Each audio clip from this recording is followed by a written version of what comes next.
আসসালামু আলাইকুম। আমি doctor Faisal Kamal, general laparoscopic breast and colorectal surgeon, কর্মরত আছি বঙ্গবন্ধু শেখ মুজিব মেডিকেল বিশ্ববিদ্যালয়। আজকে আপনাদেরকে একটি সার্জিক্যাল রোগ সম্পর্কে এবং এটা চিকিৎসা পদ্ধতি সম্পর্কে সংক্ষেপে দু চারটি কথা বলব। প্রথমত হচ্ছে ব্যাপারটি স্তন্য ক্যান্সার বা ব্রেস্ট ক্যান্সার। এই ব্রেস্ট ক্যান্সারের ক্ষেত্রে আমাদের চিকিৎসা পদ্ধতি অনেক ধরনের আছে। এর আগে আমরা এটা কারণ, এটা রোগ নির্ণয় সম্পর্কে বলেছি। এখন শুধু চিকিৎসা পদ্ধতি সম্পর্কে বলবো। চিকিৎসা পদ্ধতির ভিতরে এটা একটা মাল্টি মোডাল চিকিৎসা পদ্ধতি, মানে অনেক ধরনের চিকিৎসকের পরামর্শ হয়ে এটা আসলে চিকিৎসা পদ্ধতি আসলে সিদ্ধান্তটি নিয়ে থাকে আমরা কি ধরনের চিকিৎসা পদ্ধতির সাথে এটা করবো আর কি একটা রোগীর ক্ষেত্রে। তো সেক্ষেত্রে আমাদের রোগীরা একটা কমন প্রশ্ন আমাদেরকে করে থাকেন, সেটি আজকে বলবো। সেটি হচ্ছে অপারেশন পদ্ধতি। এই অপারেশন পদ্ধতির ক্ষেত্রে দেখা যায় যে আসলে আমরা কি ধরনের অপারেশন পদ্ধতি অ্যাপ্লিকেশন করব।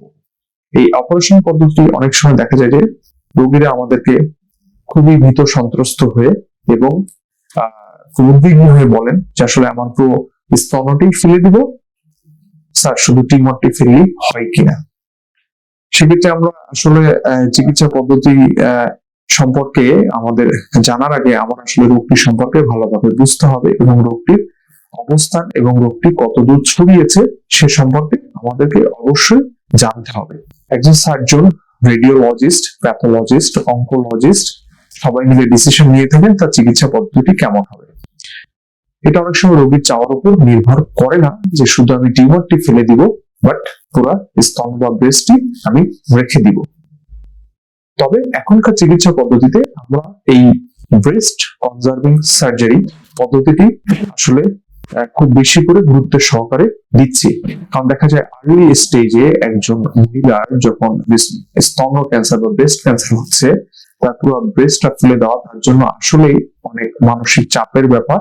এটা আসলে সে মানসিকভাবে অনেক সময় নিতে পারেন না তার কথা যে তিনি শুধু টিউমারটি ফেলবেন।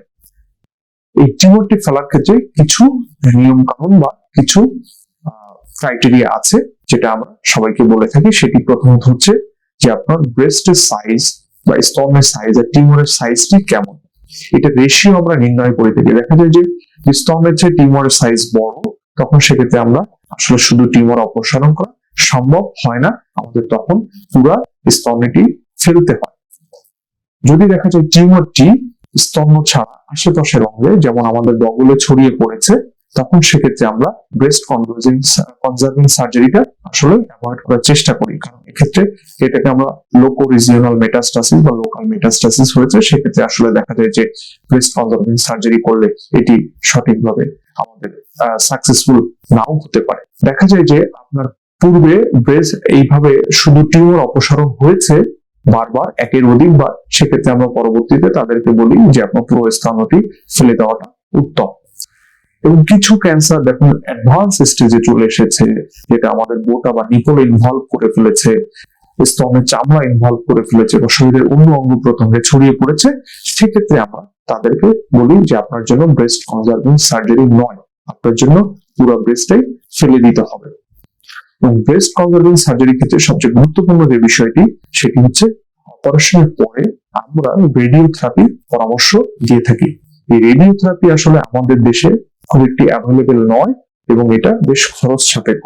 সবসময় এটি সব রোগী সমানভাবে অ্যাফোর্ড করতে পারে না বা সব জায়গায় এই সেবাটি আসলে চালু নাই।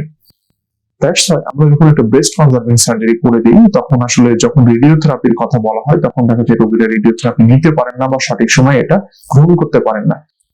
এর ফলশ্রুতিতে দেখা যায় এই ক্যান্সারটি আবার ছড়িয়ে পড়ে এবং তখন আসলে জীবন সংকটাপন্ন হয়ে যায়।